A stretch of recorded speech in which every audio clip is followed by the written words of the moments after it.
اعوذ باللہ من الشیطان الرجیم، بسم اللہ الرحمن الرحیم۔ 92 نیوز چینل کے پروگرام صبح نور میں آپ کا میزبان غلام معین الدین نظامی حاضر خدمت ہے۔ میری طرف سے ناظرین کرام آپ کو اور آپ کے اہل خانہ کو السلام علیکم، میرے ساتھیوں کی طرف سے بھی۔ حضرت ابو انیس محمد برکت علی رحمہ اللہ تعالیٰ کی تالیف اسماء النبی الکریم سے سرور کائنات صلی اللہ علیہ وآلہ وسلم کا ایک اسم مبارک پڑھنے کی سعادت حاصل کرتے ہیں۔ سیدنا الناصر، ہمارے سردار مدد فرمانے والے، درود و سلام بھیجے اللہ آپ پر، آپ صلی اللہ علیہ وآلہ وسلم کی آل پاک پر اور آپ کے صحابہ کرام پر۔ سرور کائنات صلی اللہ علیہ وآلہ وسلم نے فرمایا، قیامت کے دن ایک شخص کو حساب کے لیے لایا جائے گا اور اس سے پوچھا جائے گا کہ تم نے دنیا میں کیا کیا؟ وہ کہے گا کہ یا اللہ، تو نے مجھے پیدا کیا، مجھے ہدایت دی اور مجھے وافر رزق عطا فرمایا، پس میں نے تیرے عطا کردہ رزق کو تیری مخلوق پر خرچ کیا۔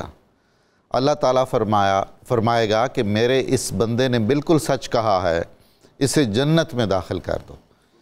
ناظرین کرام، آج کا ہمارا موضوع بہت ہی عظیم الشان اور بہت ہی وسیع موضوع ہے، بہت طویل موضوع ہے۔ ذکر جمیل ہوگا حضرت شیخ عبد القادر جیلانی غوث اعظم رحمۃ اللہ تعالیٰ علیہ کا بڑی 11ویں شریف کی مناسبت سے۔ دین مبین اسلام کو اللہ تعالیٰ نے ایک خصوصی امتیاز عطا کیا ہے اور ایک طرح سے ایک نعمت سے نوازا ہے، اور وہ یہ کہ جب بھی مشکل گھڑیاں آتی ہیں دین پر اور مذہب پر اور ملت پر اور قوم پر، تو عین اس پر آشوب زمانے میں، ابتری کے اس دور میں، زبوں حالی اور انحطاط کے اس زمانے میں اللہ تعالیٰ کچھ ایسے افراد پیدا فرماتا ہے جو حق اور باطل کے درمیان نشان امتیاز ہوتے ہیں، جو سچ اور جھوٹ کے درمیان ایک ابدی استعارے کے طور پر روشن ہوتے ہیں۔ وہ ایسا مینار ہدایت ہوتے ہیں کہ ہم اگر ان سے وابستہ رہیں اس زمانے میں تو رستے سے نہیں پھٹکتے۔ ان کا منشور بھی یہی ہوتا ہے کہ ہم قرآن و سنت سے جڑے رہیں اور اپنی اس اصل سے منقطع نہ ہوں، اس سے کٹ نہ جائیں جو مطلوب اور مقصود ہے۔ یہ وہ بات ہے جو علامہ اقبال نے کہی تھی، سوئے قطار می کشم ناقہ بی زمام را، میں تو اس اونٹنی کو واپس اپنی اس قطار میں لا رہا ہوں جو باغ تڑوا کے قطار میں سے نکل گئی ہے۔ ہم میں سے امت کے تمام افراد جب خدا نخواستہ کجی پر مائل ہوتے ہیں، راہ راست سے بھٹکتے ہیں، تو ایسے لوگ ہی کام آتے ہیں، اور اسی لیے ہم ان لوگوں کو محسن امت کہتے ہیں، اور ان کے احسان کا یہ معمولی سا ہم پر تقاضا ہوتا ہے اور فریضہ ہوتا ہے ہمارا کہ ہم اس کو یاد کریں۔ چنانچہ حضرت غوث اعظم رضی اللہ تعالیٰ عنہ کو یاد کرنا اسی سلسلے کی ایک کڑی ہے۔ جیسا کہ میں نے عرض کیا، یہ موضوع بہت طویل ہے۔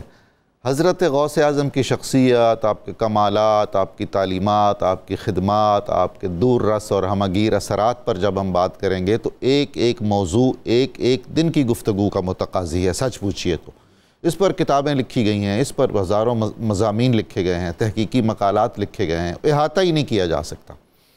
اب مولانا جلال الدین رومی نے بہت خوبصورت بات کی تھی، میں اس وقت بالکل وہی عجز محسوس کر رہا ہوں جو انہوں نے فرمایا، گر بریزی بہر را در کوزئی چند گنجد قسمت یک روزئی، تم اگر سمندر کو اٹھا کر ایک کوزے میں بند کرنا چاہو تو کتنا بند کر لوگے؟ زیادہ سے زیادہ اتنا پانی اس میں آئے گا جتنا تمہیں ایک دن کے لیے کافی ہوگا۔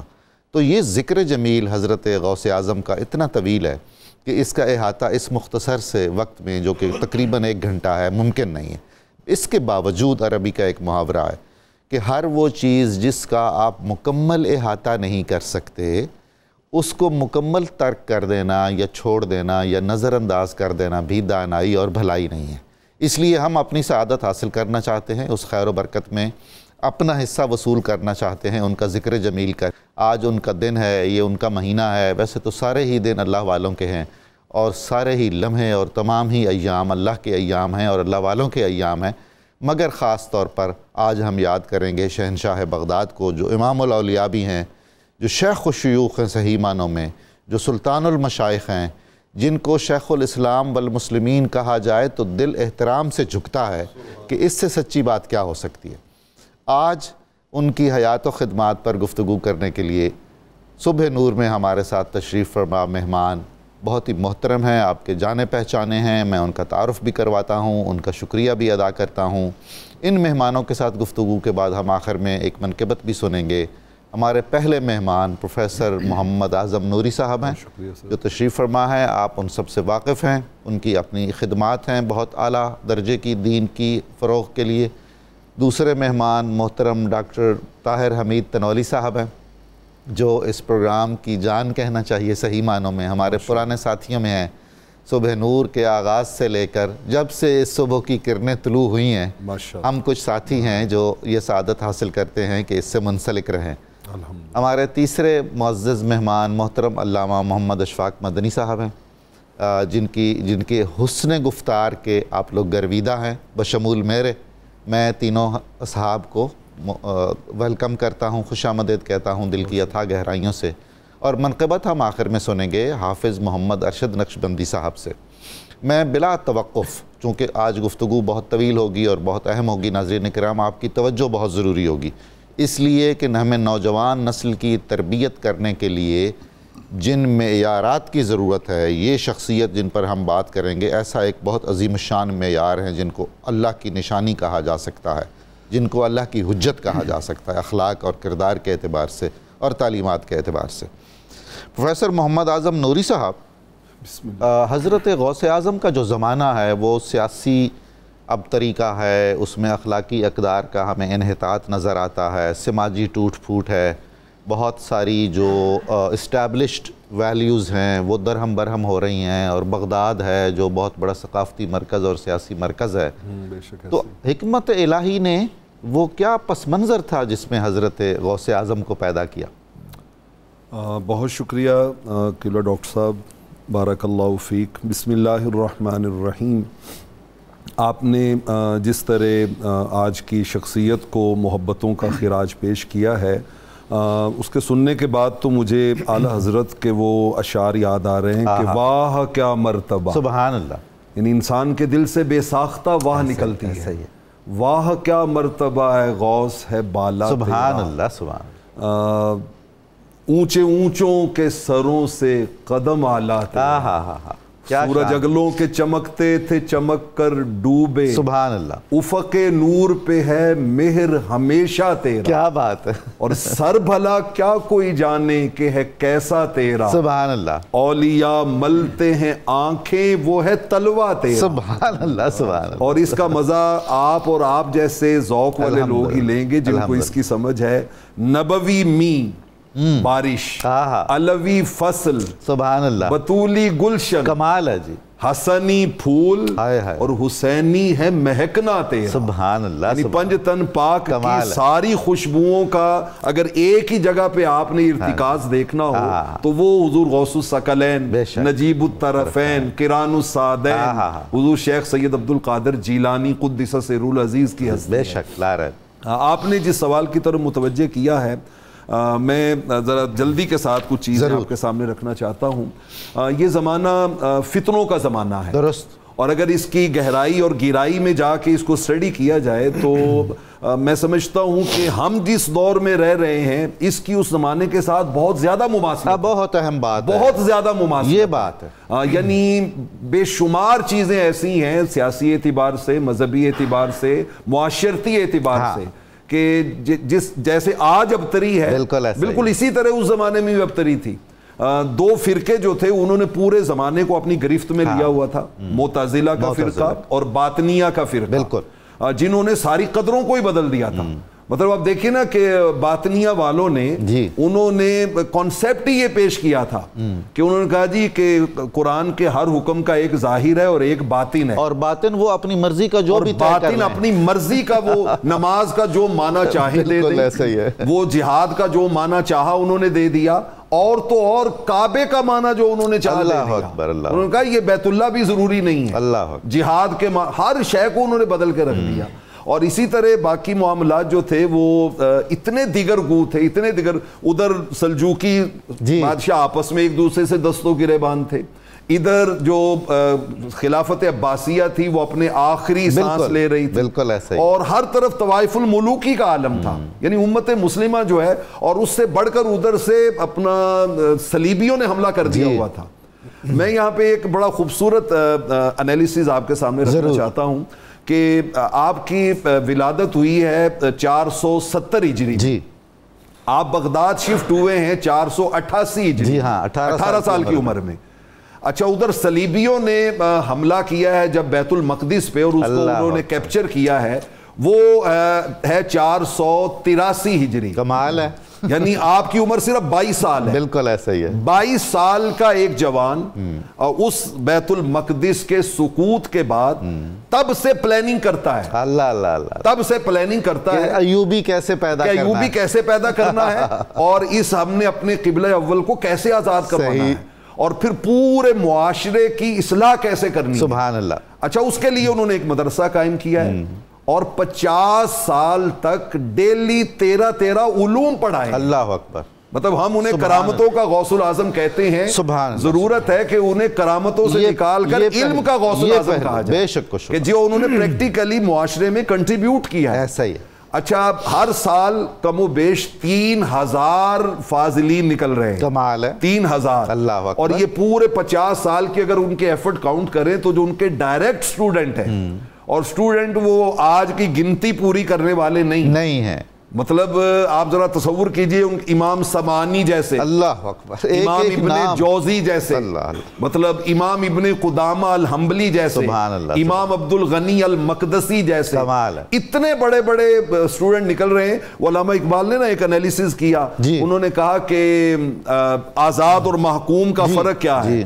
ان کا محکوم کو ہے پیروں کی کرامات کا سودا, کمال ہے, محکوم کو ہے پیروں کی کرامات کا سودا, ہے بندہ آزاد خود ایک زندہ کرامات ہے.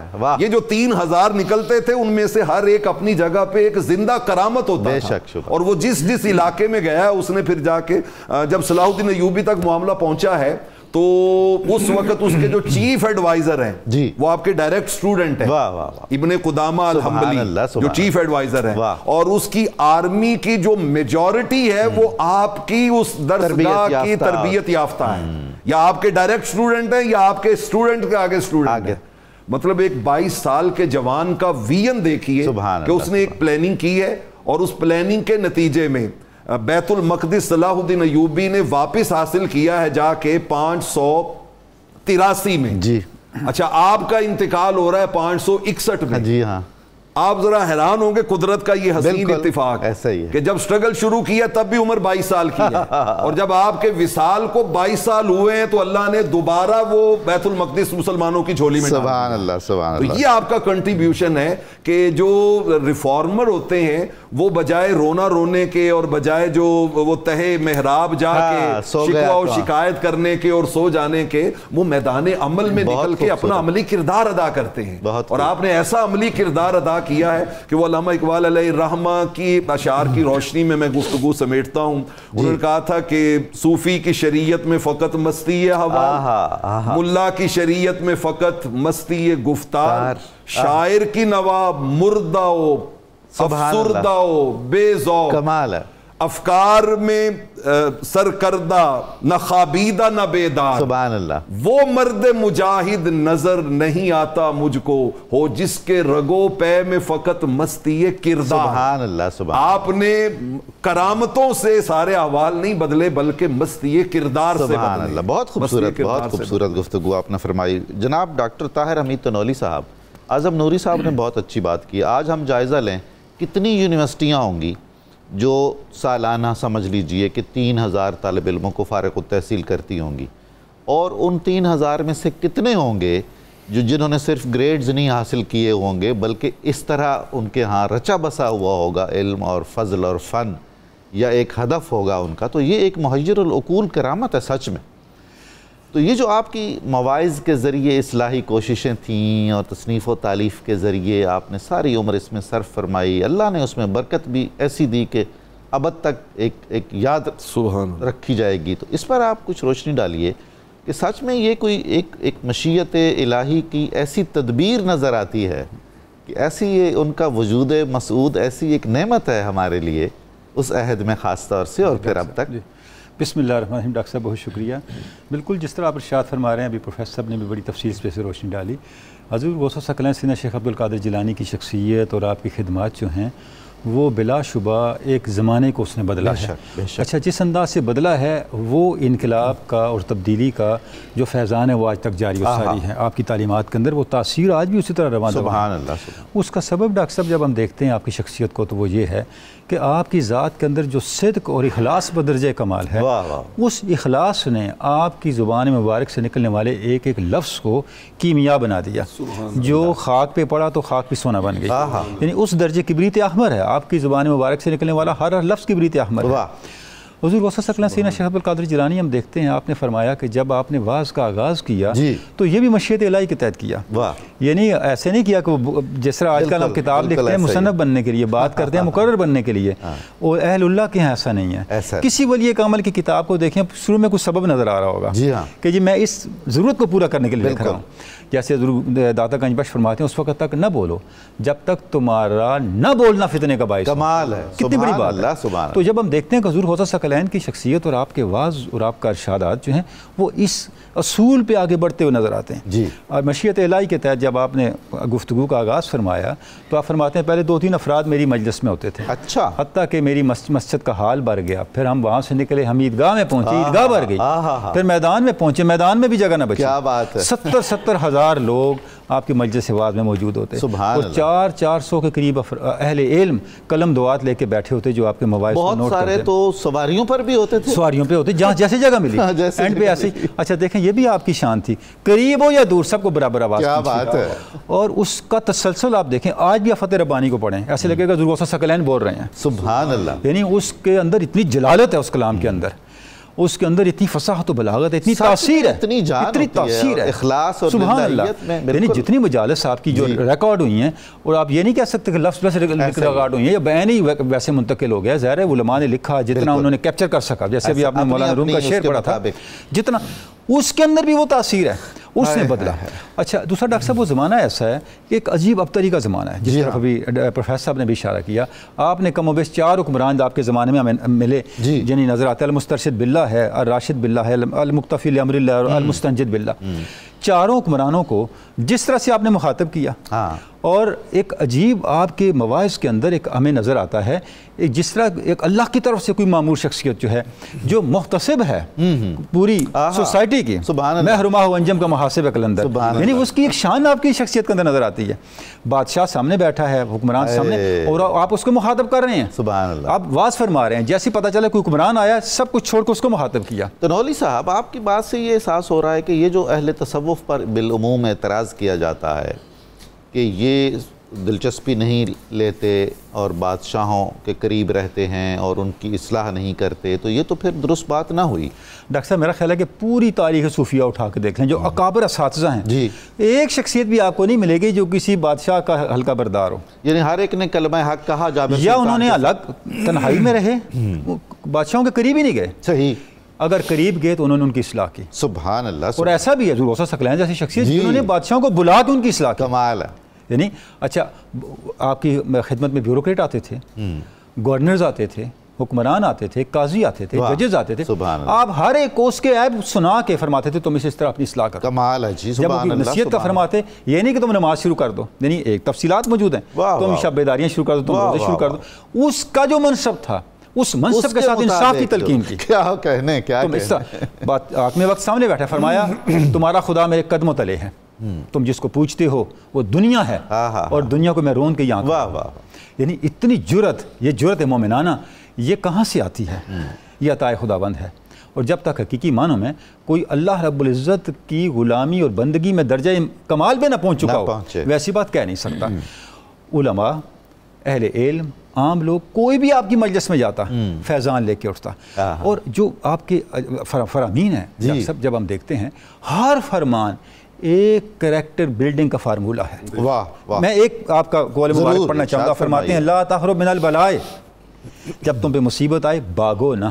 کیا بات. کتنی بڑی بات ہے. سبحان اللہ. یعنی آپ کیسی سوسائٹی بنا رہے ہیں جیسے پروفیسر نے اشارہ کیا، پھر ایسے جوانی ٹکرائیں گے نا اسلام کے دشمنوں سے، فرماتے ہیں لا تخرج من البلاء فإن البلاء مع الصبر اساس لكل خیر، جب تم پہ مصیبت آئے اور تم ڈٹ جاؤ، یہ تمہاری زندگی کی ہر بہتری کی بنیاد ہے۔ اچھا تنولی صاحب، یہی تو پیغام حسنی حسینی ہے، یہی پیغام علوی ہے، یہی پیغام محمدی ہے۔ ایسے ہی ڈاکٹر صاحب دیکھیں، آج سائیکالوجی آپ کو کہتے ہیں ریزیلینس آپ کی شخصیت کو بناتی ہے، بالکل ریٹریٹ نہیں، ہاں جی، بھاگنا نہیں، جی ایسا ہی ہے، مصیبت کو دیکھ کے پتلی گلی پکڑ کے نکلنا نہیں، اس کا سامنا کرنا، بالکل ایسا ہی ہے، اسے بیئر کرنا اور اپنے آپ کو اتنا مضبوط بنانا کہ آپ اس کو ریزالو کر سکو۔ اب دیکھیں یہ جو کہتے ہیں کہ صوفیاء بے عملی سے کھاتے ہیں، اس سے بڑا عمل کیا ہو سکتا ہے واقعی کہ آپ در رہے یک چون سراپا الماس جی، کمال ہے، یعنی الماس بن جاؤ، اتنے سخت بن جاؤ کہ تم پہ جو ٹکرائے پاش پاش ہو جائے، یہ ضرور ہو سکتا ہے ان کی تعلیم، کمال ہے، سبحان اللہ۔ جناب محترم علامہ محمد اشفاق مدنی صاحب، یہ جو گفتگو ہم نے ابھی سنی اور اس سے پہلے بھی سنتے رہے، تو وہ جو ایک بہت عجیب و غریب قسم کی الوہی جامعیت، اللہ کی عطا کردہ خدا داد جو جامعیت ہے، اور اس کے اثرات اور ایک ہمہ گیر مقبولیت اور زبان کی تاثیر، قلم کی تاثیر، اس پر کچھ کہیے حضرت غوث اعظم کے تناظر میں۔ بسم اللہ الرحمن الرحیم۔ اللہ رب العالمین قرآن مجید فرقان حمید میں ارشاد فرماتا ہے وَأَمَّا مَا يَنْفَعُ النَّاسَ فَيَمْكُثُ فِي الْأَرْضِ، کہ جو لوگوں کو فائدہ پہنچاتا ہے تو پھر اللہ کریم اسے زمین میں ٹھہراؤ نصیب فرماتا ہے، زمین میں پھر اس کے اثرات بھی ہوتے ہیں، زمین پر پھر اس کا وجود بھی برقرار رہتا ہے، اس کی تعلیمات بھی برقرار رہتی ہیں۔ یہ بات اگرچہ پانی کے متعلق ہے، لیکن اسی سے پھر علماء اکرام نے یہ بات ثابت کی کہ جو بھی لوگوں کو فائدہ پہنچائے گا اس کو پھر اللہ رب العالمین زمین کے اوپر ضرور ٹھہراؤ نصیب فرمائے، اس کا تذکرہ مٹ نہیں سکے۔ اب حضرت عبد القادر جیلانی رحمۃ اللہ علیہ، آپ کی شخصیت کی جامعیت اور پھر آپ کا زمین کے اوپر قرار پانا اور پھر صدی در صدی اور پھر علاقہ در علاقہ آپ کے نام کا باقی رہنا اور آپ کی تعلیمات کا باقی رہنا، اس کو سمجھنے کے لیے آپ کا ایک لقب جو ہے غوث اعظم ہی کافی۔ یہ عوام کو جان لینا ضروری ہے کہ غوث اعظم جو آپ کو لقب دیا گیا ہے وہ آج کسی پنجاب کے شخص نے نہیں دیا ہے، یہاں اجمی لوگوں نے نہیں دیا ہے، یہ پاکستان اور ہندوستان کے لوگوں نے نہیں دیا ہے، کسی جو ہے نا وہ موالی نے نہیں دیا ہے، کسی نشئی نے نہیں دیا ہے، یہ لقب آپ کو اہل علم نے دیا ہے، اور وہ کیوں اہل نظر نے، ہاں اہل نظر نے دیا، اور اس کی وجہ کیا ہے؟ اس کی وجہ یہ ہے غوث مددگار کو کہتے ہیں، یعنی اپنے زمانے میں جب بھی کسی بھی شخص نے، کسی بھی شعبے سے تعلق رکھنے والے نے آپ کو آواز دی ہے، آپ نے اس کی آواز پر لبیک کہا، کیا کہنا، وہ عام شخص ہو، وہ بڑا شخص ہو، وہ اہل علم ہو، وہ بادشاہ ہو، وہ کوئی بھی شخص ہو، یعنی چھوٹی سی چھوٹی مصیبت ہو اور بڑی سے بڑی مشکل ہو، اس کے اندر جو ہے حضرت عبد القادر جیلانی رحمۃ اللہ تعالی علیہ مخلوق خدا کی مدد کرتے نظر آتے ہیں۔ اب ہم جو ہے نا اس کو مناظروں کی طرف لے گئے، حالانکہ ایک بہت بڑا نام ہے اور وہ آپ کے کردار کا مظہر ہے۔ آپ علامہ صاحب یہ دب گیا یہ پہلو جو حضرت غوث اعظم کی فلاحی اور رفاہی اور خدمت خلق کی مسلسل سرگرمیاں ہیں، وہ مسلسل ہیں، انفارچونیٹلی وہ اس کا بہت زیادہ تذکرہ نہیں ہو پاتا۔ آپ بہت اچھی بات فرما رہے ہیں، یہی وجہ ہے کہ ہم دیکھیں ہم کس کو ڈسکس کرتے ہیں، کرامات کو کرتے ہیں، وہ بھی سارے آنکھوں پہ ہونی چاہیے۔ ہاں اصل میں معاملہ یہ کہ وہ کرامات بھی آپ کی غوثیت کا مظہر تھا۔ ایسا کیوں کرامات آپ کس لیے ظاہر کرتے تھے؟ جب کوئی غیر مسلم جو ہے وہ دعویٰ کرتا تھا، آپ کے سامنے یہ اپنا موقف رکھتا تھا، مدعا رکھتا تھا کہ مجھے کچھ ایسا جو ہے نا وہ عقل سے ماورا چیز دکھائی جائے تو میں دائرہ اسلام میں داخل ہو جاؤں گا، تو ان کی بھی پھر مدد کیا کرتے تھے اور رب کی عطا سے پھر کرامت دکھایا کرتے تھے، یعنی کرامت دکھانے میں بھی مخلوق خدا کے فائدے کو مد نظر رکھتے تھے۔ جب بھی عقل سے ورا چیز کوئی بندہ دکھائے گا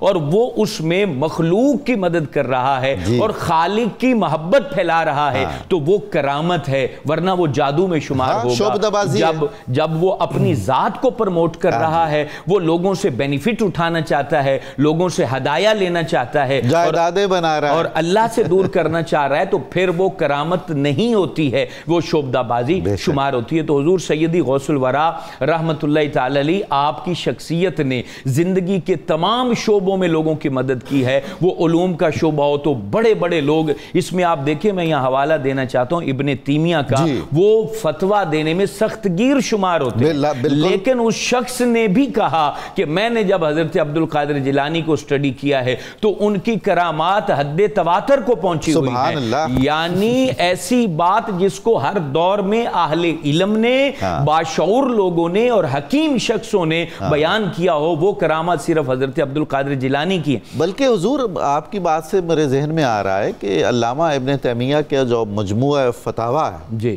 اس میں انہوں نے 5-7 سے زیادہ بار حضرت غوث الثقلین کے ارشادات سے استناد کیا۔ یہاں میں عرض کرنا چاہتا ہوں کہ یہ جتنے اہل عرب ہیں، یہ چونکہ حنبلی ہیں، وہاں پر جتنے علماء آج بھی کسی چیز کو بیان کر رہے ہوتے ہیں تو جگہ جگہ قال عبد القادر جیلانی کہہ رہے ہوتے ہیں، یعنی حضرت عبد القادر جیلانی نے تو ان کے بڑوں کو پڑھایا ہے نا، حضرت ابن قدامہ کو پڑھایا ہے، بڑی بڑی ہستیوں کو پڑھایا، اور انہی سے پھر آگے اہل عرب میں علم منتقل ہوا، تو آج بھی وہ کوٹ کرتے ہیں حضرت شیخ عبد القادر جیلانی رحمت اللہ تعالی علیہ کو۔ تو آپ کی جو شخصیت ہے وہ ایسی شخصیت ہے کہ آپ نے کبھی بھی کسی شعبے کو جو ہے نا وہ ایسے نہیں جانے دیا۔ آپ دیکھیں زندگی کے اندر سب سے بڑی چیز ہوتی کسی کی فریاد کو سننا، اس کی بات کو پورا کرنا، اس کی مدد کرنا، اس کی پریشانی کو دور کر دے گا، چھوٹی چھوٹی پریشانیاں۔ ایک شخص آپ کے سامنے بیٹھا اور اس کا چہرہ دیکھ کر آپ ارشاد فرماتے ہیں کہ میاں لگتا ہے تمہیں کوئی دکھ ہے، کہا کہ دکھ یہ ہے،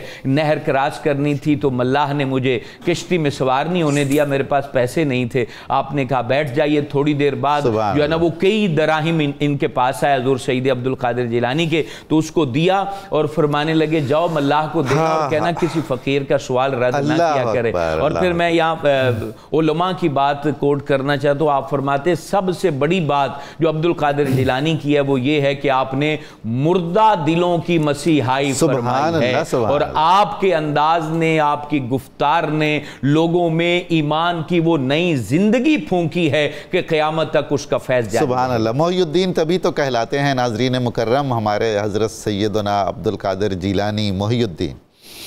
ہمیں درود پاک کی سعادت حاصل کرنے کے لیے، سننے کے لیے ایک مختصر سا وقفہ لینا ہے، ہم دوبارہ حاضر خدمت ہوتے ہیں، آپ ہمارے ساتھ رہیے گا، یہ برکت اور فیضان بھری گفتگو جاری رہے گی اور ہم اس سے فیوز و برکات سمیٹتے رہیں گے۔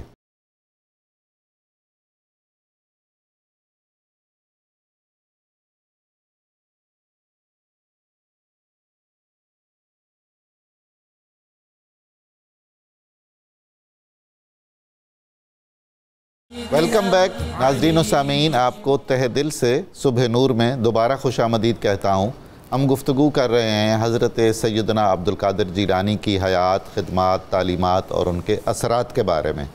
میں اب سوال عرض کرتا ہوں پروفیسر محمد اعظم نوری صاحب سے کہ دنیا بھر کے علماء، مشائخ اور صوفیاء نے مختلف ادوار میں، مختلف علاقوں میں، مختلف زمانوں میں بے شک آپ کو خراج تحسین پیش کیا ہے، نہ صرف شخصیت کو، علمی حیثیت کو، روحانی حیثیت کو، تبلیغی جہاد کو، اور شاعروں نے بھی کمال ہی کر دیا، ایسی ایسی مدح کی ہے دنیا کی ہر زبان میں۔ اس کے بارے میں آپ ہمیں کچھ آگاہ فرمائیے۔ بہت آپ نے خوبصورت سوال کیا ہے قبلہ ڈاکٹر صاحب۔ میں علامہ اقبال علیہ الرحمہ تنولی صاحب کے پڑوس میں بیٹھا ہوں تو اس کے اثرات تو ان کا تصرف ہے، علامہ اقبال علیہ الرحمہ نے بدقسمتی ہے ہماری کہ ہم اس دور فتن میں رہ رہے ہیں جب لوگوں کو پتہ ہی نہیں کہ خانقاہ کا فیض ہوتا کیا ہے۔ سبحان اللہ، مطلب رمز و ایما اس زمانے کے لیے موضوع نہیں، کمال ہے۔ کم بِإِذْنِ اللہ کہتے تھے یہ جن کا ہم تذکرہ کر رہے ہیں، بے شک کم بِإِذْنِ اللہ کہہ سکتے تھے جو رخصت ہوئے، خانقاہوں میں خانقاہوں میں مجاور رہ گئے یا گورکن۔ مطلب ایک زمانہ تھا جب خانقاہوں میں کم بِإِذْنِ اللہ کہہ کے دل و روح کو زندہ کرنے والے لوگ رہتے تھے، حضور غوث الثقلین جیسے، اور آج کو خانقاہیں جو ہیں وہ نذرانہ نہیں، سود ہے پیران حرم کا الا ماشاءاللہ۔ اچھا، علامہ اقبال خود بھی تو قادری تھے اور حضور غوث الثقلین کے بہت بڑے عقیدت مند، بالکل بہت بڑے عقیدت مند تھے۔ آپ نے جو ڈاکٹر صاحب سوال پوچھا ہے، میں اس حوالے سے بہت سی باتیں، لیکن میں چند ایک باتیں آپ کے سامنے جی ضرور۔ آپ اس اعتبار سے شاید ہی کسی نے کبھی حضور غوث الثقلین کو دیکھا ہو کہ علم الحدیث میں اور اصول حدیث میں مختلف مراتب ہیں جی محدثین کے، اور ان مراتب میں ایک مرتبہ ہے حافظ الحدیث. اللہ اکبر، حافظ الحدیث، سبحان اللہ. اچھا میں وہ اس کی ڈیفینیشن عرض کرتا ہوں کہ حافظ الحدیث کہتے کسے؟ کسے کہتے ہیں؟ الذی احاط علمہ بمئات الف حدیث اللہ اکبر، متنا و اسنادا. کمال ہے. ان کا وہ حافظ حدیث ہوتا ہے کہ جس کو 1,00,000 حدیث کا متن بھی یاد ہو اور اس کی چین بھی یاد ہو، سند بھی یاد ہو. فلان ہے فلان سے وہ 8 ہے 10 ہے 15 ہے 20 ہے، وہ پوری چین بھی اس کو یاد ہو. 1,00,000 حدیث جس کو زبانی یاد ہو. اللہ. اور یہ کہا کس نے ہے؟ امام جلال الدین سیوطی کی آپ طبقات الحفاظ اٹھا لیں، اور اسی طرح آپ باقی دیگر محدثین نے بھی امام ذہبی کی تذکرۃ الحفاظ اٹھا لیں، ان دونوں نے حضور غوث الثقلین کو حافظ الحدیث کہا. سبحان اللہ. اچھا ابھی وہ ڈیفینیشن پوری نہیں ہوئی. اچھا وہ ہے احاط علمہ بمئات الف حدیث متنا و اسنادا مع اچھا احوال رواتہ جرحا و تعدیلا و تاریخا. اسماء الرجال بھی آ گیا، یعنی ان کے جتنے وہ روات آئے ہیں اس میں سے ایک ایک کے احوال زندگی کا بھی پتا ہو، اس کی ہسٹری کا بھی پتا ہو، اس پہ ہونے والی جرح اور اس پر ہونے والی تعدیل کا بھی پتا ہو، تجزیہ کا بھی، اس کا علماء نے ان کو کس لیول پہ رکھا ہوا ہے. تو حضور غوث الثقلین اس درجے کے حافظ الحدیث. اور یہ صرف ایک علم کی بات ہو رہی ہے، ایک علم کی بات ہو رہی ہے، علم حدیث کی بات ہو رہی ہے.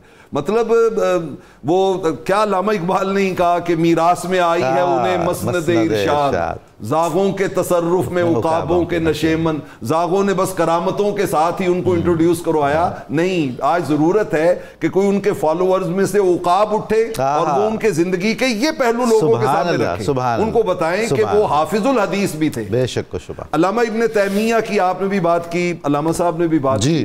آپ حیران ہوں گے کہ آپ نے مجموع الفتاوی کا حوالہ دیا. مجموع الفتاوی کے اندر ہی حضور غوث الثقلین کی کتاب فتوح الغیب کی پوری شرح علامہ ابن تیمیہ نے لکھی ہے. اچھا کمال ہے، سبحان اللہ. اور اس پر کمال در کمال یہ ہے کہ اپنا ایک ہمارے بہت ہی وہ کنورٹ ہوئے تھے اسلام میں، محتر ہالینڈ جی، انہوں نے اس شرح کا عربی سے انگلش میں ٹرانسلیٹ کیا، اور وہ امریکہ میں فلوریڈا سے پچھلے دنوں میں چھپی ہے علامہ ابن تیمیہ.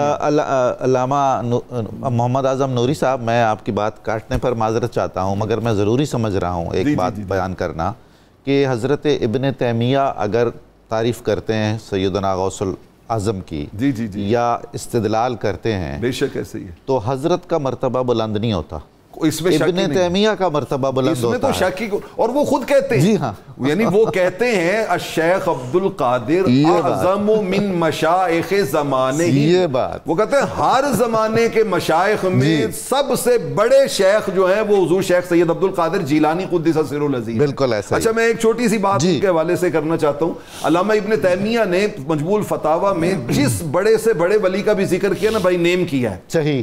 امام حضرت جنید بغدادی کا، حضرت بشر حافی کا، اہم نکتہ ہے یہ. لیکن جب بھی حضور غوث الثقلین کا ذکر کیا نا، قطب العارفین کیا کہنا ہے، قطب العارفین لقب سے یاد کیا، یہ لقب سے یاد کیا ہے. تو یہ ایک بہت بڑا ان کا کنٹریبیوشن ہے. کوئی شک نہیں، کوئی شک نہیں. اور یہاں پہ میں امام ذہبی کی بات پہ اپنی بات کو سمیٹتا ہوں. جب انہوں نے سیر و اعلام النبلاء میں حضور غوث الثقلین کا ذکر کیا تو 9 القاب ذکر کیے. اچھا. ان کا شیخ، الامام، العالم، العارف، الزاہد، القدوہ، اور آگے چل کے کہتے ہیں شیخ الاسلام، محی الدین، سلطان الاولیاء. لا ریب. مطلب اس طرح کے القابات کے ساتھ اتنے بڑے بڑے محدثین نے ان کا تذکرہ کیا. سبحان اللہ. حضور غوث الثقلین، امام ابن حجر اسقلانی کو اٹھا کے دیکھیے، پوری کتاب لکھی ہے غبطۃ الناظر. بالکل. ملا علی قاری کو اٹھا کے دیکھیے، اتنے بڑے محدث، پوری کتاب لکھی ہے انہوں نے نزہۃ الخاطر. ابن حجر حیتمی کو اٹھا کے دیکھیے، انہوں نے اپنا الفتاوۃ الحدیث. اور یہ ابن حجر حیتمی کون ہے؟ 33 سال تک مکہ میں جن کا فتویٰ چلتا ہے. کیا بات ہے، مفتی رہے مکہ معظمہ کے. اور یہ استاذ ہیں ملا علی قاری کے، یہ استاذ ہیں کنز العمال کے مصنف امام متقی الہندی کے. انہوں نے حضور غوث الثقلین کی جو کرامات اور جو ان کی خدمات بیان کی ہیں ان کا تو شمار ہی کوئی نہیں ہے. تو اہل علم، اہل جہالت کے ہاں ایک دو چیزیں خود ساختہ من گھڑت منصوب بیان کر کے کسی شخصیت پہ پردہ ڈالنے کی کوشش کرنا یہ تو ہو سکتا ہے، لیکن اہل علم کے ہاں یہ ایک ایسا چراغ ہے کہ افق نور پہ پہ ہے مہر ہمیشہ تیرا، یہ مہر ہمیشہ چمکتا ہے. سبحان اللہ، بہت ہی ایمان افروز گفتگو آپ نے فرمائی. جناب ڈاکٹر طاہر حمید تنولی صاحب، میں تو سمجھتا ہوں کہ اللہ تعالیٰ نے جو اولاد صالحہ عطا فرمائی حضرت غوث الثقلین کو، اور شاگردوں کی کثیر تعداد جو خود اپنے اپنے علوم و فنون میں امام کا درجہ رکھتے ہیں، اور ان کے ذریعے اور خود آپ کی اپنی ذات سے جو خدمات کا ظہور ہوا، یہ معمولی کرامت نہیں ہے، بجائے خود یہ سب سے بڑی کرامت ہے. اس حوالے سے آپ کچھ ہمیں اور ناظرین کو ڈاکٹر صاحب بالکل، یہ بھی حضور غوث الثقلین کے اوپر اللہ رب العزت کا ایک خاص کرم ہے. ڈاکٹر صاحب ہم دیکھتے ہیں کہ کسی بھی شخصیت کی اور کسی بھی ہستی کی نسل کو ٹارگٹ کر کے ختم کرنے کی اتنی بڑی کوشش نہیں کی گئی جتنی سادات کے ساتھ ہوئی. اللہ اللہ اللہ. اس کے باوجود دنیا کے ہر کونے میں سادات موجود ہیں. سادات میں جب ہم دیکھتے ہیں تو حضور غوث الثقلین وہ سید ہیں جن کا چراغ ایسا چمکا کہ پوری دنیا میں چمکا اور آج تک چمک رہا ہے. آپ کی اولاد کے ذریعے افلت شموس الاولین والشمس ابدا علی افق الاولی لا تغرب، سب کے سورج چمکے اور غروب ہو گئے. اب میرا سورج جو طلوع ہوا ہے یہ طلوع رہے گا، کیا بات، اس نے غروب کبھی نہیں، غروب نہیں ہوگا. آپ کی اولاد کے ذریعے سے اور آپ کے شاگردوں کے ذریعے سے، آپ کی خلفاء کے ذریعے سے وہ سلسلہ جاری و ساری رہا، اور آج تک الحمدللہ وہ سلسلہ جاری و ساری ہے. آپ کی اولاد کو جب ہم ڈاکٹر صاحب دیکھتے ہیں، حضرت جو سب سے بڑے آپ کے صاحبزادے ہیں حضرت عبدالوہاب جی، جو فقیہ بھی ہیں، بہت بڑے طبیب بھی ہیں، علم طب کی بڑی اتھارٹی تھے ماشاءاللہ. ان علوم میں آپ نے پڑھایا بھی، لکھا بھی، اور اپنے زمانے میں سند تھے، اور حضور غوث الثقلین کے بعد مسند کو آپ نہیں سنبھالا. اچھا. اور درس ارشاد کا سلسلہ بھی جاری رکھا اور فتاوی نویسی کا سلسلہ بھی جاری رکھا. اس طرح آپ کی جو بقیہ اولادیں ہیں، سیدنا عیسیٰ ہیں، حضرت سید عبدالرزاق ہیں. حضرت عبدالرزاق کی اولاد تو سب کانٹیننٹ ان سے بڑی مستفید ہوئی. حضرت موسیٰ ہیں، حضرت ابراہیم ہیں، یحییٰ ہیں، حضرت صالح ہیں، حضرت عبدالعزیز، یعنی آپ کے جتنے شہزادے ہیں جب ہم ان کی اولاد کو دیکھتے ہیں تو ان کی اولاد کے اندر وہ علم، وہ حکمت جو حضور غوث الثقلین کی شان ہے وہ آگے ہمیں چلتی چلی نظر آتی ہے، کیونکہ اس کی بنیادیں خود حضور غوث الثقلین نے رکھ دیں، آپ کی تصانیف نے رکھ دیں، آپ کے افکار نے رکھ دیں. ڈاکٹر صاحب حضور غوث الثقلین کی جو ورکس موجود ہیں جو ہم دیکھتے ہیں ان میں صرف روحانیت نہیں ہے، ان میں اپنے زمانے کی علم و حکمت بدرجہ اتم موجود ہے. اللہ اکبر. اور اس کو جس طرح آپ نے برتا، میں ایک مثال دوں گا، صوفیاء کے اندر معروف ہیں اسماء ادریسیہ جی، ان 41 اسماء ادریسیہ، ان کی شرح حضور غوث الثقلین نے. کیا بات ہے. جب آپ اس شرح کو پڑھتے ہیں لگتا ہے آج کی کوانٹم میکینکس اس کے اندر بول رہی ہے، آج کی سائنسز اس کے اندر بول رہی ہیں. یہ جو علم کے اندر رسوخ ہے حضور غوث الثقلین کا، یہ آگے چل کے ہم ان کی اولاد کے اندر، ان کے وابستگان کے اندر، ان کے خلفاء کے اندر ہمیں وہ چیز نظر آتی ہے. اچھا، اس کا اثر پھر آپ کے جیسے بھی ذکر بھی ہوا حالات پر بھی پڑا، سیاسی حالات پر پڑا. یعنی جو سلطان صلاح الدین ایوبی کے والد تھے نجم الدین ایوب، حضرت سلطان صلاح الدین ایوبی کو 10 سال کی عمر حضور غوث پاک کے پاس لے گیا اور دعا کی درخواست کی. سلطان صلاح الدین ایوبی کی حیات کی جو زندگی بایوگرافی کا ڈیٹیلز میں ہمیں ملتا ہے، جب سلطان صلاح الدین ایوبی کا آخری وقت تھا تو کوئی اس کے پاس دوست بیٹھے تو انہوں نے کہا ساری زندگی تمہاری جہاد میں گزری ہے. اچھا. کہ عجیب وقت ہے، المیہ ہے کہ اب تم بجائے شہادت کی موت پانے کے بستر پہ مر رہے ہو.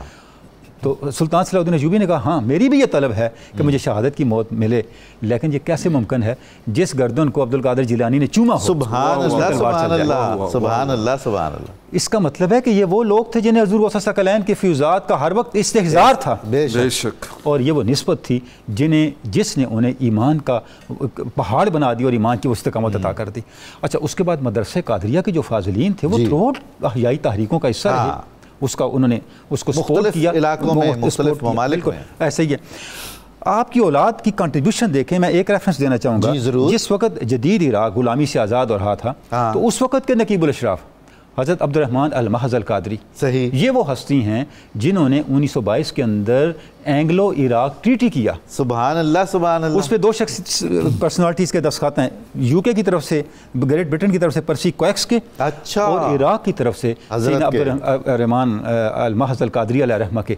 ان نقیب الاشراف کیا ہوتا ہے؟ نقیب الاشراف جی ڈاکٹر صاحب، نقیب الاشراف ایک منصب ہے حضور غوث الثقلین کے دربار پاک کے سجادہ نشین ہونے کا، یعنی سیدوں کے سردار جن کے ذمے حضور غوث الثقلین کے دربار عالیہ کی سجادہ نشینی، انتظام و انصرام، وہاں کے روحانی فلاحی اور جتنے علمی تحقیقی پروجیکٹس منصوبے ہیں ان کی سرپرستی، یہ وہ ہستی ہیں. تو اس سے آغاز ہوا جدید عراق کے جو ہے وجود میں. کیا بات ہے. یعنی وہاں پہ یہ فاؤنڈیشنز رکھی گئیں کہ کس طرح سے بتدریج عراق کو وہاں بھی حصہ ہے حضرت غوث الثقلین کا. جدید جو عراق کی اس وقت ہے اس کے اندر بھی حضور غوث الثقلین کی اولاد پاک کا ہمیں باقاعدہ حصہ. اور آپ نے بڑی نکتے کی بات فرمائی کہ ایک طرف اپنے عہد کی ظاہری سپر پاور ہے سیاسی، برطانیہ کا نمائندہ ہے بلا شبہ، اور ایک طرف عالم اسلام کی روحانی سپر پاور کا نمائندہ ہے. اور اس وقت جب یہ ہو رہا تھا تو وہ یعنی جو برطانوی سامراج تھا انہیں ایک ایسی شخصیت کی ضرورت تھی جن کی کہی ہوئی بات اتھینٹک ہو. بالکل ایسا، ہر کوئی ماننے پر مجبور، ہر کوئی ماننے پہ مجبور ہو. تو اس سے پہلے قاہرہ کانفرنس ہوئی، آپ سے ریکویسٹ کی گئی، آپ 1921 میں قاہرہ کانفرنس میں تشریف لے گئے، وہاں پہ چیزیں طے پائیں اور آگے چل کر کے پھر یہ جدید آزادی کی جناب بنیاد علامہ مدنی صاحب، حضور غوث الثقلین کی ایک کرامت آپ کی شاعری بھی ہے، اذکار ہیں، اوراد ہیں، وظائف ہیں، جو آج تک مختلف نہ صرف قادریوں میں بلکہ مختلف سلاسل میں رائج ہیں اور ان کی اپنی برکات ہیں. آپ کی آخری وصیت بالخصوص جو آج بھی شریعت اور طریقت کا ایسے مجمع البحرین ہے اور دستور العمل ہے، آپ ارشاد فرمائیے اس موضوع پر. شیخ عبد القادر جیلانی رحمۃ اللہ علیہ وہ عظیم الشان شخصیت ہیں کہ جنہوں نے پوری زندگی لوگوں کی تربیت کی ہے اور تربیت کرنے پر گزاری ہے. آپ کے کچھ اقوال جو الفتح الربانی میں موجود ہیں وہ آپ کے سامنے سب سے پہلے پیش کرنا چاہوں گا. آپ ارشاد فرماتے ہیں لوگوں کو یہ کہا کرتے تھے کہ اپنی آرزویں اور اپنی ہرس کو کم کر لو، سبحان اللہ، یہ جتنی زیادہ ہوں گی اتنا تمہیں پریشان کریں گے. اور پھر آپ ارشاد فرمایا کرتے تھے جب بھی نماز پڑھو تو ایسی نماز پڑھو کہ وہ تمہاری زندگی کی آخری نماز ہے. اور پھر آپ یہ ارشاد فرماتے کہ لوگوں جب تمہیں قیامت کے دن کھڑا کیا جائے گا تو تمہاری اچھائی اور تمہاری برائی تمہارے سامنے ہوگی، اور اس دن جب تم اپنی برائی کو دیکھو گے تو ندامت کرو گے اور وہ ندامت کام نہیں آئے گی، اور جب اچھائی دیکھو گے تو یاد کرو گے کاش کچھ اور کر لیتا، اور وہ یاد کرنا بھی کچھ کام نہیں آئے گا. لہٰذا ابھی وقت ہے، ابھی اپنے آپ کو سدھار لو، سنوار لو اور رائے حق کو اختیار کر لو.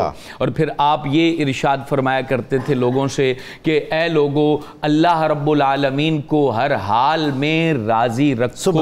اور پھر آپ یہ ارشاد فرمایا کرتے جب تمہارے پاس کوئی غریب شخص آ جائے اور اسے کھانے کی حاجت ہو تو اسے کھانے میں انتظار نہ کرواؤ، اسے فوراً کھانا پیش کر دو کہ اس کا انتظار کرنا اس کے دل کو ٹھیس پہنچائے گا. پھر فتول غیب میں آپ کی وصیت موجود ہے. آپ نے ارشاد فرمایا اپنی اولاد سے اور اپنے خلفاء سے اور قیامت تک آنے والے اپنے تمام مریدین سے کہ اپنی خوشی میں، غمی میں، دکھ میں، سکھ میں، ہر حال میں اللہ رب العالمین کی رضا کو شامل حال رکھو. اللہ کی وحدانیت، علیکم بالتوحید، آپ نے یہ ارشاد فرمایا تھا تمہارے رنگ میں، تمہاری زبان میں، تمہاری گفتار میں اللہ کی وحدانیت نظر آنی چاہیے. اللہ رب العالمین کے ساتھ ہمیشہ مخلص رہو، اخلاص اپنے اندر برقرار رکھو، ریاکاری سے دور رہو. اور پھر آپ ارشاد فرماتے تھے رب کی شریعت کے ظاہر پر عمل کرو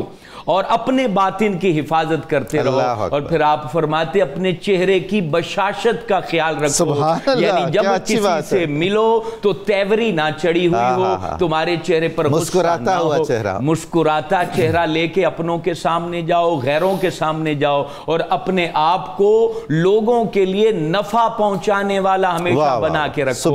کہا کہ کبھی کسی کو تکلیف نہ دینا، کبھی کسی کو دکھ نہ دینا، کبھی کسی کو پریشان نہ کرنا. اپنے سے بڑے کی عزت کرو اور چھوٹے کے ساتھ محبت کے ساتھ پیش آؤ. اور پھر آپ نے یہ ارشاد فرمایا کبھی بھی نصیحت کرنے والے کا انتظار نہ کرو، اپنے نفس کو خود نصیحت کرو، اپنے محتسب خود بن جاؤ. اللہ اکبر. آپ فرماتے کہ تمہیں جو نصیحت کرے گا وہ تمہارے ظاہر کو دیکھ کے کرے گا اور تم جو خود کو نصیحت کرو گے اپنے باطن کو دیکھ کے کرو گے. اور اس طریقے سے آپ کے یہ عظیم الشان کلمات ہیں. اور پھر آپ کی جو شاعری ہے، آپ کی فارسی شاعری بھی ہے، اس میں دیوان عبد القادر جیلانی کے نام سے وہ چھپی ہوئی بھی ہے. اس میں آپ نے فارسی میں جو اشعار کہے ہیں وہ سارے کے سارے اکثریت وہ حب الہ پر مشتمل ہے. اور اسی طریقے آپ کا جو قصیدہ عربی میں ہے اس کے چند میں یہاں پر جو ہے وہ اشعار پیش کرنا چاہتا ہوں. آپ نے کہا سقان الحب کاسات الوصال، کہا محبت نے مجھے وصل کے پیالے پلائے ہیں، محبت الہ نے مجھے یعنی رحمت خداوندی کا وہ وصل ملا ہے کہ کمال ہو گیا. فقلت لخمرتی نحوی تعالی، پس میں نے اپنے خمار محبت سے کہا کہ قریبا میری طرف آ. اور اس کے بعد آپ لکھتے ہیں سعت و مشت لنحوی فی کؤوس، کہا کہ پیالوں میں بھرا ہوا جام محبت میری طرف دوڑ کے آیا. فہمت بسکرتی بین الموالی، تو میں اپنے دوستوں کے درمیان خمار محبت میں مست ہو گیا. یہ آپ کا انداز ہے. آپ نے ہمیشہ یہ تمام لوگوں کو یاد رکھ لینا چاہیے یہ پیغام. حضور عبد القادر جیلانی نے ہمیشہ مخلوق کو خالق سے جوڑا ہے، اور یہی بات صوفیہ نے کہی ہے پیر وہی ہوتا ہے جو مخلوق کو خالق سے ملا کے بیچ میں سائیڈ پر ہو جائے اور ان کو جو ہے اللہ سے ہم کلام ہونے دے اور اللہ سے محبت کرنے دے. اور وہی مرشد کامل ہوتا ہے جو غوث اعظم نے کہا جو دلوں سے دنیا کا قصد نکال دے اور دل میں قصد الہ ڈال دے وہ حقیقی مرشد ہوا. سبحان اللہ. میں بہت شکر گزار ہوں معزز مہمانوں کا. ناظرین کرام، خدا کرے ہم نے جو آج باتیں سنی ہیں، جو ارشادات غوث اعظم سنے ہیں، اللہ تعالی ہمیں ان پر عمل کی توفیق عطا فرمائے. جس قدر ممکن ہو ہم ان پر عمل کریں گے تو گویا ہم حضرت غوث اعظم کے رستے پر چلنے والوں میں سے قرار پائیں گے. کتاب الشفا سے نسخے کا وقت ہے. اگر کوئی شخص سیدھے رستے سے بھٹک جائے تو سورہ نازعات کی آیت نمبر 19 روزانہ 101 بار پڑھ کر پانی پر دم کر کے اس شخص کو پلایا جائے تو انشاءاللہ وہ سیدھے رستے پر آ جائے گا. میرا خیال ہے کہ سب سے پہلے تو آج میں یہ ضرور جا کر عمل کروں گا اور یہ ضرور پڑھوں گا. حضرت غوث اعظم کا قول مبارک ہے کہ جب آپ بات کرنا چاہیں تو اچھی طرح غور و فکر کر لیں، اچھی نیت کر لیں، بڑا اہم ہے، اور اس کے بعد آپ کلام کریں. ناظرین کرام، روزنامہ 92 نیوز آج 2 مضامین شامل ہیں، خصوصی اشاعت ہے. دونوں مضامین بہت ہی اہم ہیں. غوث اعظم شیخ عبد القادر جیلانی اور دوسرا مضمون ہے تعلیمات غوث الثقلین. آپ ضرور پڑھیے گا، استفادہ کیجیے گا. پروگرام کی تفصیل جاننے کے لیے صبح نور کے ایکس کو فالو کریں، فیس بک پیج کو لائک کریں، اور پروگرام کی تفصیل دیکھنے کے لیے ہمارا یوٹیوب چینل سبسکرائب کریں اور ہمیں اپنی قیمتی آراء سے نوازیں. ہم نعرہ لگاتے ہیں مل کے اور اس کے بعد بارگاہ غوثیت میں منقبت پیش کریں گے حافظ محمد ارشد نقشبندی صاحب. پاکستان کا مطلب کیا؟ لا الہ الا اللہ محمد الرسول اللہ صلی اللہ علیہ وسلم. حافظ محمد ارشد نقشبندی صاحب.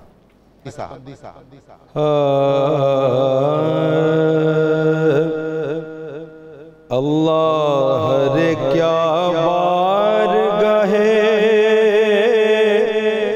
غوث جلی ہے، اللہ رے کیا بارگاہ غوث جلی ہے، گردن کو جھکائے ہوئے ہر ایک ولی ہے. اولاد حسن آل حسین ابن علی ہے، بے شک شاہ بغداد ولی ابن ولی ہے، بے شک شاہ بغداد ولی ابن ولی ہے. سب ان کی عنایت ہے، خفی ہے کہ جلی ہے،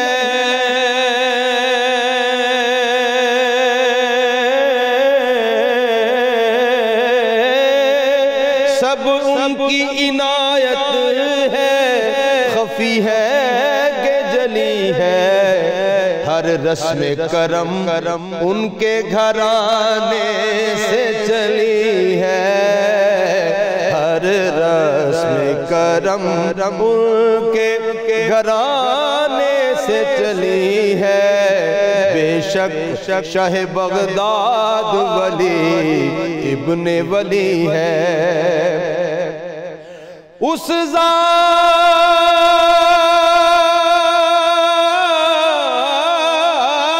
سے شاہی کے قرینے کوئی سیکھے،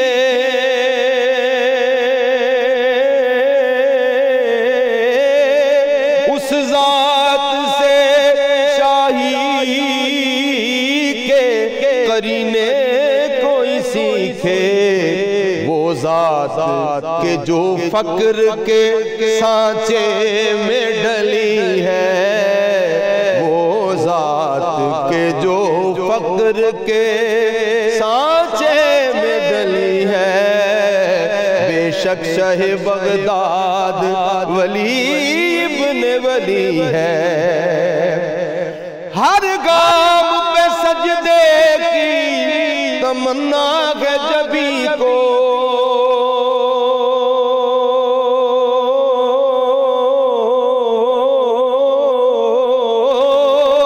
ہر گام پہ سجدے کی تمنا ہے جبی کو، یہ کس کا در ناز ہے، یہ کس کی گلی ہے، یہ کس کا در ناز ہے، یہ کس کی گلی ہے، یہ کس کا در ناز ہے، یہ کس کی گلی ہے۔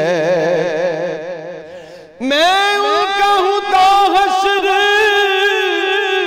نصیر